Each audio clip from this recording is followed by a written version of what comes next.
Now there is a much more subtle Christianity of the theologians, the mystics, and the philosophers. But it's not what gets preached from the pulpit. Grant you. But the message of Billy Graham is approximately what I've given you. And of all, what I will call fundamentalist forms of Catholicism and Protestantism. Be careful. What would the real gospel be? The real good news is not simply that Jesus of Nazareth was the Son of God, but that he was a powerful Son of God who came to open everybody's eyes to the fact that you are too. And this is perfectly plain. If you will go to the 10th chapter of St. John,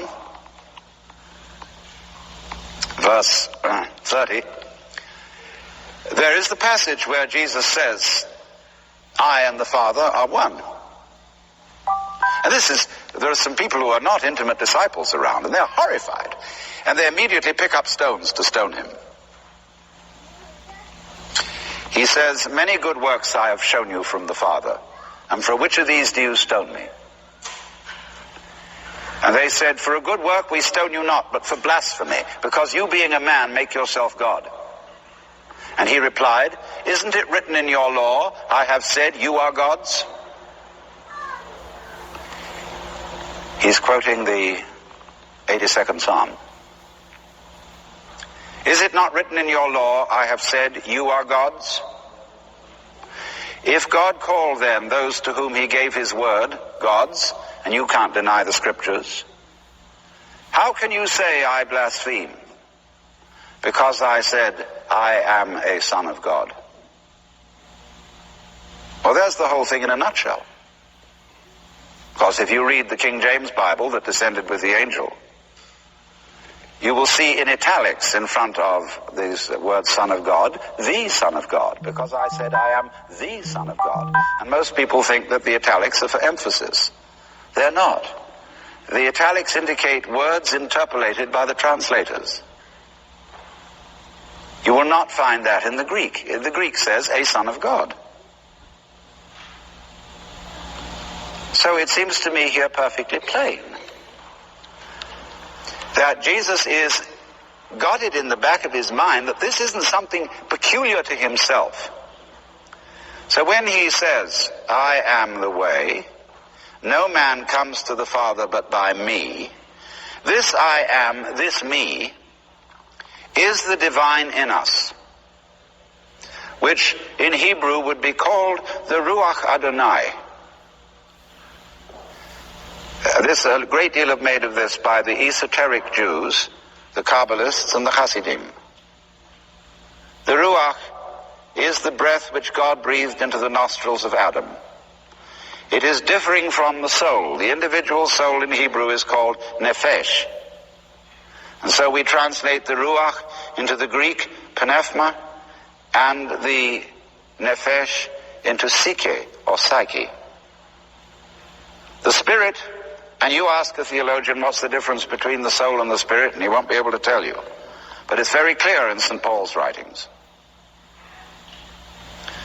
So the point is that the Ruach is the divine in the creature, by virtue of which we are sons of, or of the nature of God.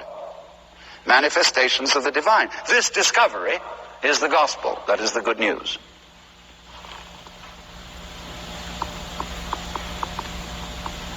But this has been perpetually repressed throughout the history of Western religion, because all Western religions have taken the form of celestial monarchies and therefore have discouraged democracy in the kingdom of heaven. Until, as a consequence of the teaching of the German and Flemish mystics in the 15th century, there began to be such movements as the Anabaptists, the Brothers of the Free Spirit, and the Levelers, and the Quakers. A spiritual movement which came to this country and founded a republic.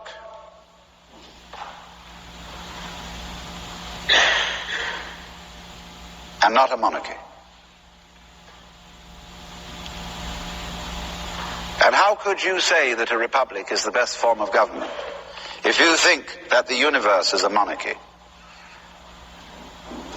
Obviously, if God is top on a monarchy, monarchy is the best form of government. But you see, ever so many citizens of this republic think they ought to believe that the universe is a monarchy. And therefore